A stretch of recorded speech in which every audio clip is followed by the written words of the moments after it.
The Adventures of the Saint, starring Vincent Price.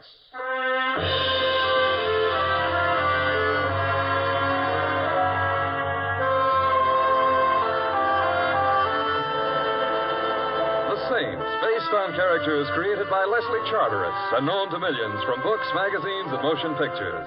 The Robin Hood of modern crime now comes transcribed to radio, starring Hollywood's brilliant and talented actor Vincent Price as the Saint.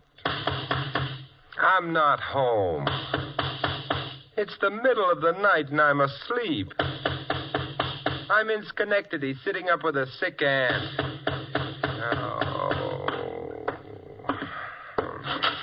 Hello. Hello. Are you Simon Templar? Well, come in and we'll compare Social Security cards. Thank you. I thought you were in Schenectady. Never heard of the place. Sitting up with a sick aunt. She recovered suddenly. Simon, I need help. Desperately. Why? Because I'm dead. You're what? Dead. Oh, well, of course, some of my best friends. Simon, my name is Francis Blake. Here, read this. Read?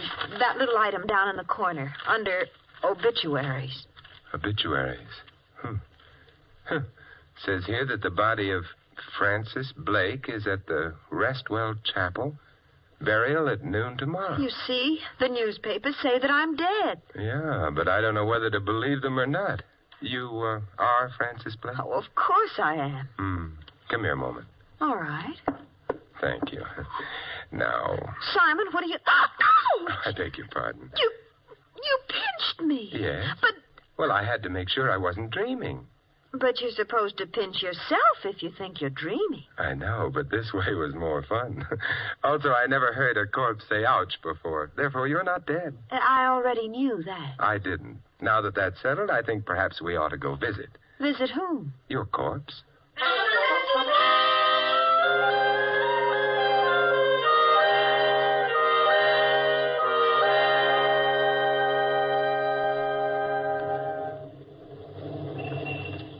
Taxi! Taxi! Day or night, rain or bright. Never mind, Louis. Oh, Mr. Templar, had I have known it was you, I wouldn't have bothered with the whims. Had I known it was you, I just wouldn't have bothered. However, Francis... Thank you. Louis should perhaps be explained. He's a cab driver I try to avoid. I rarely succeed. Which proves to me that my life isn't all that it should be. Keep it clean. And where at this hour of the night are you going? The Restwell Chapel. Get another cab. Louis. Okay. Some sport. Takes a girl to see a funeral parlor in the middle of the night. I'm merely taking her home. She lives in a funeral parlor? She's dead in a funeral parlor. Who's dead? Miss Blake. Huh? Me. Excuse me, but Louis, don't take your hands off the wheel. I already did. Yeah, so? She said ouch. Personally, I would have liked to find out for myself, but if you say so... I do. I'll take your word for it. Only how are you going to explain to the funeral parlor her riding around in cabs with you? Simple. I am apparently the kind of a man a girl wouldn't mind being seen dead with.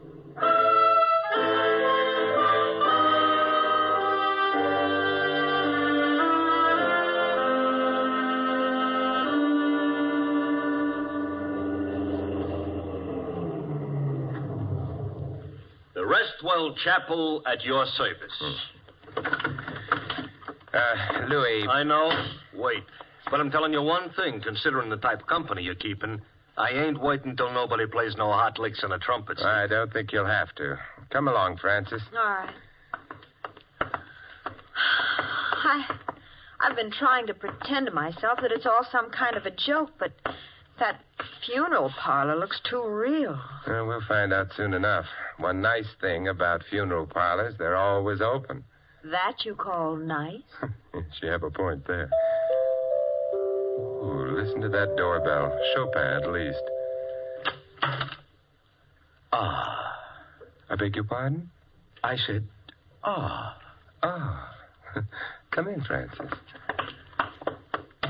This is an hour that comes to all. Except in states that don't have daylight saving. I, sir, was referring to your bereavement. Whom are you mourning? We would like to look at Francis Blake. The hour is late, but grief knows no clock. Good heavens, an epigram. We try, sir. If you'll follow me. Thank you.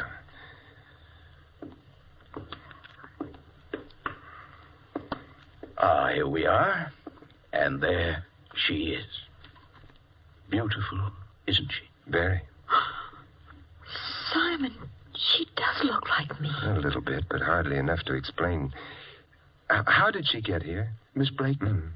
The police brought her. Oh, I see. Who identified her? Well, that was hardly necessary. Her coat over there in the corner. Simon. Wait a minute, Francis. What about her coat? It had her name on the label. Now I shall withdraw. You'll want to be alone with your grief. All right, but make a sound withdrawing, please. So we'll know you're withdrawing. Oh, really, sir, it's no use jesting. The dead never laugh. Well, he's withdrawn. Simon, that's my coat. It is mine, Simon, but look. Yes, 2 holes in the front of it, bullet holes. Bullet holes? The girl here, whoever she is, was murdered. Come on, we better get out. All right, but I'm taking my coat. I don't think... It's mine, not hers. It belongs to me, even though she was murdered in it.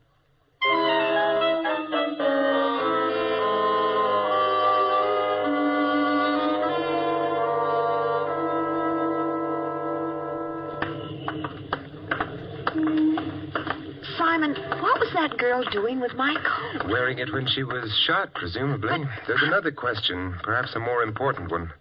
Why was she shot in the first place? I suppose she had enemies. Have you? Back again? Yeah, we're back again. Francis. Oh, thank you. The little lady lost her place? Francis, where do you live? The Thornton Towers. Louis. I heard. Simon, back there.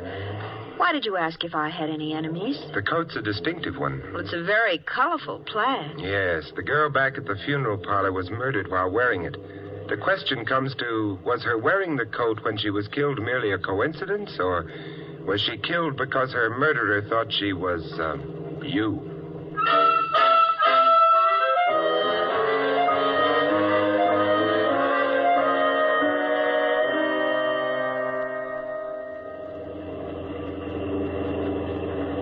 The Thornton Towers. Yeah, here you are, Louis, and... I know. Don't wait. On account of you're sitting up with a dead friend. Good night, Louis. Good night. Good night, folks. Oh, Simon, it's so good to be back home. My apartment's down the corridor. Simon, I feel terrible. Oh, you needn't. But what you said in the cab. She was wearing my coat, a very distinctive one. And then she was shot to death.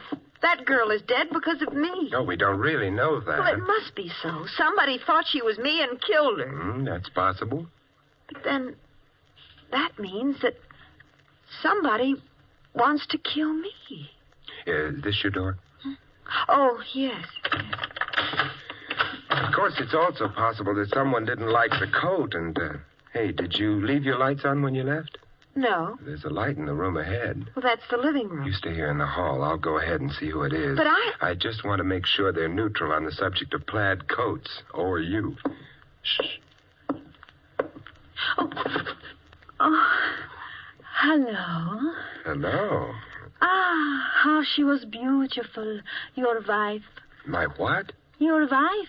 It's her picture on the desk there, no? Well, that does seem to be a picture of Francis. And your name, she is? My name's Simon. Ah, it is a name that fills herself with the soul, no? No. I knew that tonight, of all nights, you would be lonely. Believe me, I'm not lonely. I am here. Oh, your wife, she must have been a wonderful woman. She, Your life with her was the magnificent symphony, no? Chamber music would probably be more accurate if you... And now that she is alas gone, I am here.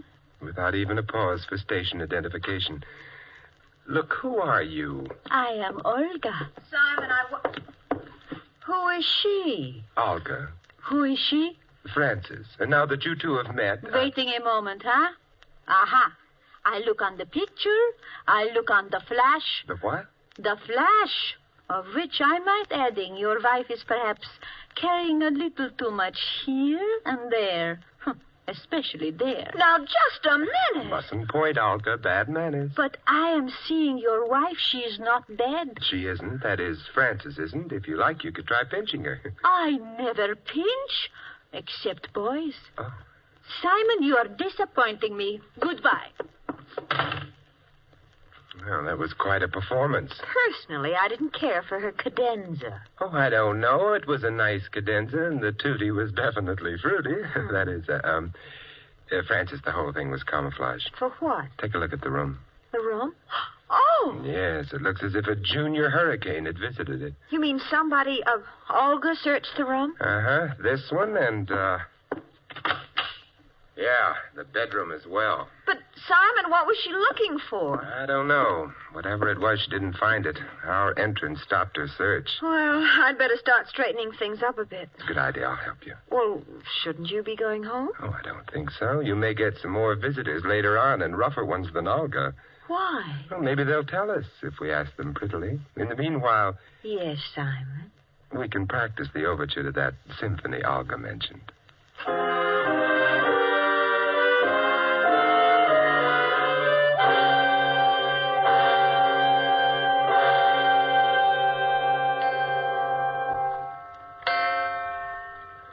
Simon, Yes? it's getting awfully late. Yes, I know. We really can't sit up all night waiting for someone to come. We don't even know for sure that someone will. Olga got into this apartment, and someone else did before her. Someone else? Of course. Your coat was stolen, wasn't it? Well, I suppose, but not from the apartment, Simon. Not from... Well, where was it stolen from? Well, I can't be sure, of course, but I gave that coat to the cleaning shop down the block about a week ago. Cleaning shop? Mm-hmm. What's the name of it? The Carter Cleaners. Why? Because evidently it started out from there to wind up on a murdered girl's body. Therefore, come on. We're gonna... Yes, believe it or not, I'm taking you to the cleaners.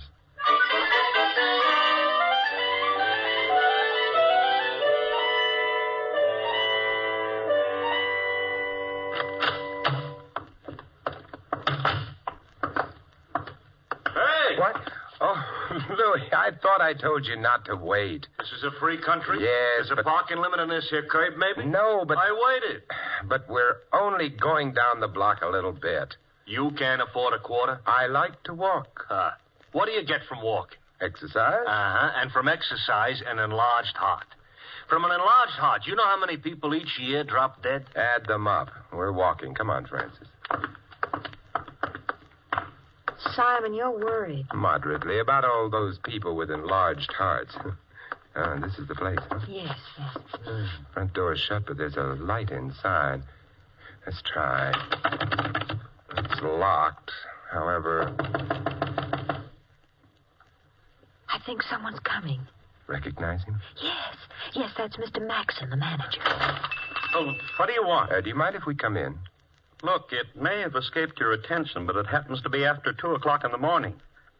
Why do you want to come in? The rain. It's not raining. But suppose it starts I to. happen to be a very tired man. You should go home earlier. I shouldn't be bothered by drunks. I'm not drunk. We've stopped by for Miss Blake's coat. Coat? The plaid. As I may have mentioned before, we are not open for business. And then what are you doing here? I'm crazy about carbon tetrachloride fumes. I'd still like the coat. Oh? Then please do stop by in the morning. Simon, why did you... I wanted to find out if the cleaning store knew the plaid coat was gone. But we didn't find out, did we? No, nevertheless, we've worried Mr. Maxon. Thank heaven Louie's handy. Hey, Louie! Louie! You give up, huh? Yeah. Into the cab, Francis. All right. Well, name your destination, Mr. Templar. A very long trip. Yeah? Drive to the back of the cleaning store. You'll probably have to go around the block. That alley must lead there. Okay. But, Simon, why are we going to the back of the store? Because we're going in? No, because I suspect Mr. Maxon is going out.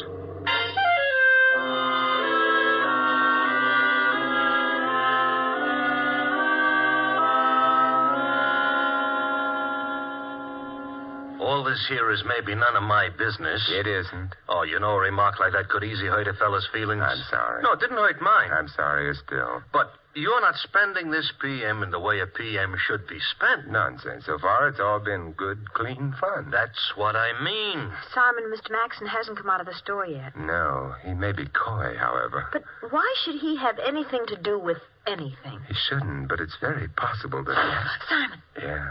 Yeah, Mr. Maxon is shutting up shop. Coming down the back alley, which confirms something or other. You mean if he weren't hiding something, he wouldn't use the back way? Perhaps. We're far enough away from the alley for him not to notice. Look, he's turning the corner. Louis. I am alert. Not for nothing was I a Boy Scout.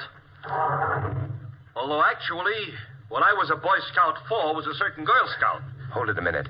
He's getting into that... He's a villain. That's a convertible. Everybody knows only villains ride around in convertibles. He started. Louis. Here we go.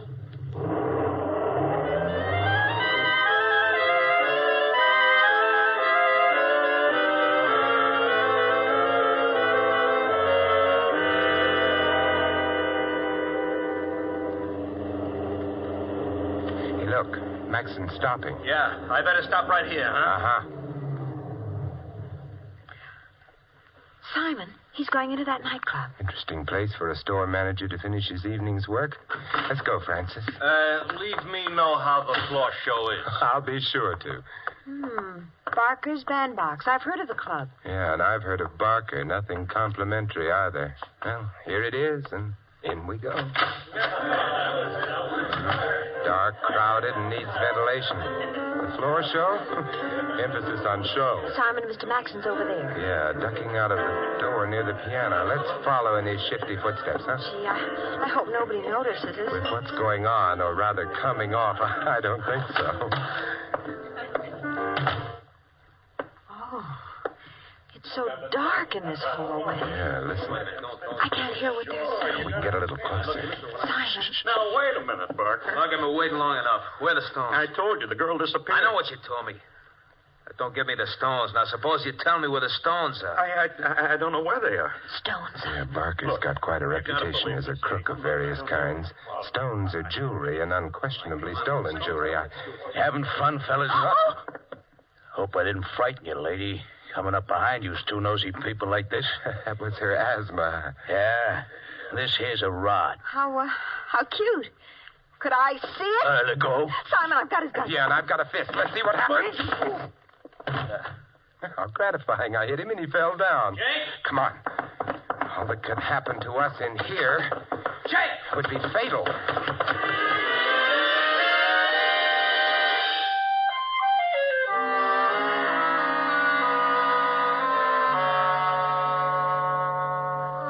When they fired at us, I know. It's always a little nervous-making. Well, here we are. Thanks, Simon. No, not yet. I'm going in with you. But...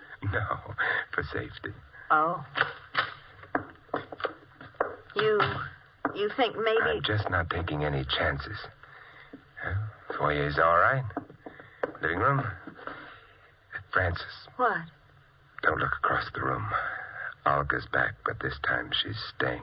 What do you mean? I hoped you wouldn't see her. She isn't beautiful anymore. No. Just dead. I better phone the police. Wait, Simon. You know this thing started with Francis Blake being dead. But it wasn't Francis Blake. It was another girl. And then someone else got killed. Olga. Still not Francis Blake. But, Simon, the next time, do you think maybe it will be?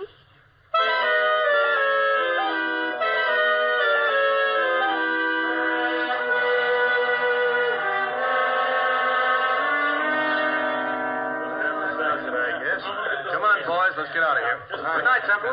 Good night, Lieutenant. Thanks for dropping over. And exit Olga, exit police. Francis. Yes, Simon. You better go to bed. I'll stay on. It's almost morning anyway. Oh, I couldn't sleep. Would you like me to fix us some breakfast?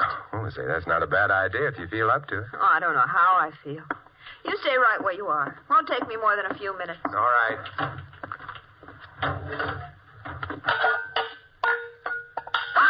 Okay, that's all the sound you're going to make, sister. The gun's loaded. If you got ideas about yelling for help, remember this. Bullets get to you quicker than help. Now, let's get out of here. by the service door like I come in. But, Simon... And the boyfriend, you write him a letter from where you're going. If you're lucky, sister. And I hope you're lucky. You're too pretty to enjoy dying so quick.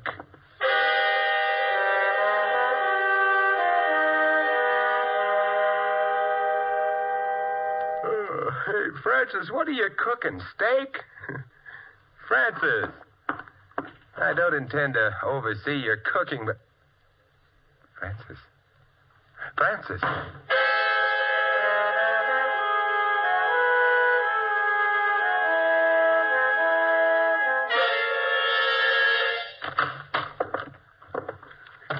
Oh, here she is, Mr. Barker. Yeah.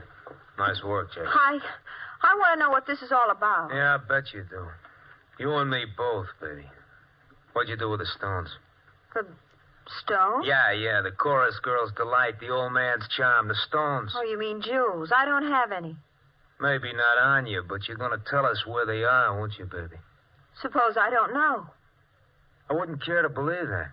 Well, you'd better start because I don't know. All right. I'll start not believing you. Jake. Yeah? I don't believe her. I don't think she's behaving right. You don't, huh? I don't. Okay, Mr. Barker. What are you going to do? I'll slap you around a bit. It's going to hurt you more than it hurts me, too. Oh, no, you can't. Want to bet? Hold it a minute, Jake. I'll get it. Yeah. Barker? Who are you? Simon Templar. You've got Francis Blake there, haven't you? It's your phone call. You must have. Listen, if you don't hurt her in any way, I'll get you the stones you're looking for. She doesn't know where they are. Matter of fact, where are the Stones? The Carter Cleaner's shop. Look, don't hand me that. We already been through the joint. You didn't know where to look. Yeah? That could be a deal. Okay. But your girlfriend will be under a gun all the time. First funny move and she gets it. No funny moves. We'll be seeing you. Okay, Jake. We're going visiting. Maybe we'll trade in a babe for the Stones. If the Stones are handed over. If they ain't, we'll just trade her in.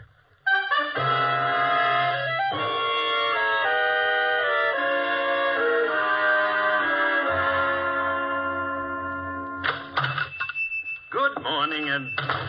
Oh, you were here last night. That's right, Mr. Maxon. I was looking for a plaid coat. Plaid? Yes, maybe it would be here on this rack. Oh, it wouldn't be there. You see, this rack is for dresses. And this is for last night. Oh. Sorry to have upset you, Mr. Maxon, but company's coming, and I've got to set the table for them.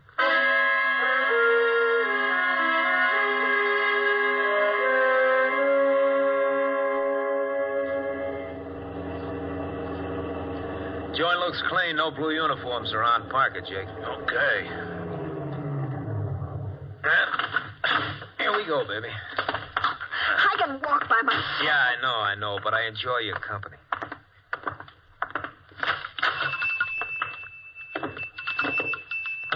Simon! Hello, Francis. You Templar? That's right. Simon, Hey, stay next to me, sister. I better just lock the door so we won't be interrupted. All right, where are the Stones? Yeah, they're in the place here. They must be. I don't like the sound of that. It could be a stall. What's that? And Mr. Maxon, he fell down while he was pressing some suits or something. Yeah? Get up, Maxon. Come on. Hello, Mr. Barker. Hello, rat. Oh, you don't have to talk that way, Mr. Barker. I can't help it if the stones were stolen from me, if the woman double-crossed me. This babe here? Yeah. Why don't you work her over, Mr. Barker, and her boyfriend? After all, they're the ones who killed Olga, aren't they? It was in their apartment. Never mind, Olga. I like the kid. I sent her out the job. She got it. Business, you got to cut your losses when you have to. I still want the Stones. Now, you. They are here. They have to be. Then find them. I've looked, but they're hidden cleverly. You sound like a guy up a tree, mister, and in just a couple of seconds, I'm going to cut that tree down. Tree? Hey, wait a minute. Tree? Suppose you wanted to hide a tree so you couldn't find it. Where would you hide it? I ain't interested in hiding trees. You'd hide it in a forest, of course. Therefore, going through the place, I noticed... Francis, go through that dress rack. Dress rack? Find a dress, any dress, that doesn't seem to belong. Well, all right. Well, I don't get it, boss. Who wants to hide a tree? Get up, Jake. Maybe it's got something. Oh, Simon, I'm not sure of what you mean, but this shop is in a pretty expensive neighborhood. All the dresses here are very good ones, except this one. It's quite cheap, covered with cheap rhinestones. Let me have it. Yes, of course, it doesn't belong here. Why is it here? Because it's a forest. Looks like a rag to me, not like a forest. Then suppose you take another look at some of the rhinestones on Let it. me have it. Hey. Yeah, most of the things sewn on that dress are cheap rhinestones, but among them... The genuine stones. The ones we've been looking for. Well, nice work, Maxon. I didn't know anything about it. Somebody else must have done it to frame me or... No kidding. Wait a minute, Barker. Wait. For what? I'm going to tell you something, Maxon. No, Barker, You sure told him. Never did like a double-crosser. Hey, where you going? Well, it occurred to me you mightn't like witnesses either. Francis, stay behind me. Hey, what are you... Pressing machines build up quite a lot of steam pressure. I kicked the outlet pipe off, and it's aimed at you. You better scram, Barker, unless you want to get parboiled. It's getting too hot in here. Come on. Let's go. You leaving us? Oh, they've gone. Yes, Francis, but not for long. And the police won't have much trouble picking them up with them all... Forgive me, but I can't resist it. With them all steamed up.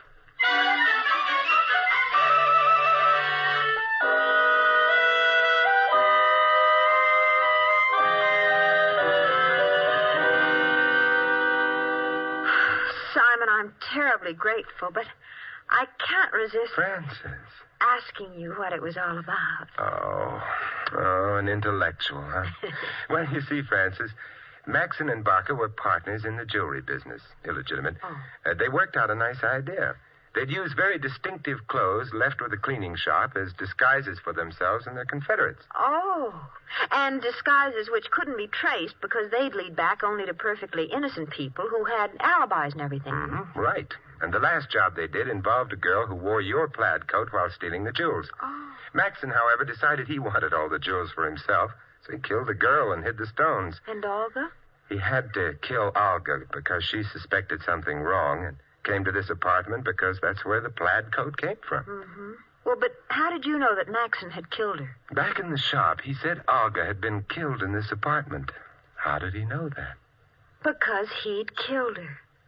Oh, Simon, what would I have done without you? The question is, what are you going to do with me?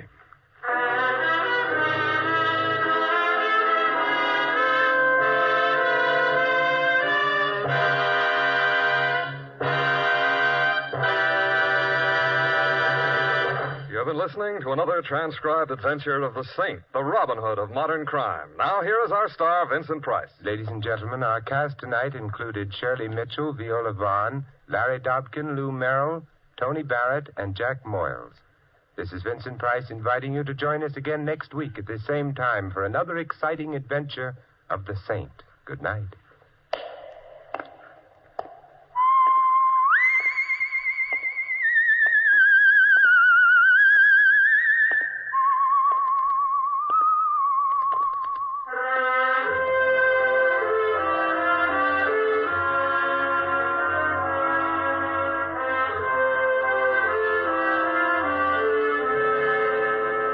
Tonight's script of The Saint was written by Louis Vittes. The music was composed and conducted by Von Dexter. The Saint, based on characters created by Leslie Charteris, is a James L. Safier production and is directed by Helen Mack. Vincent Price is soon to be seen co-starring in RKO's production of His Kind of Woman. All you Saint fans will be glad to know that the Saint comic books are on sale at all newsstands. Your announcer is Don Stanley. Programs, get your programs here. Tomorrow night, tune here for Night Beat. Hear the unusual tales uncovered by reporter Randy Stone as he searches Chicago after dark for human interest stories. Tomorrow night and every Monday night, hear Night Beat. And then stay tuned for the first piano quartet. Next, Sam Spade cuts a caper. Then Rose Bampton sings on NBC.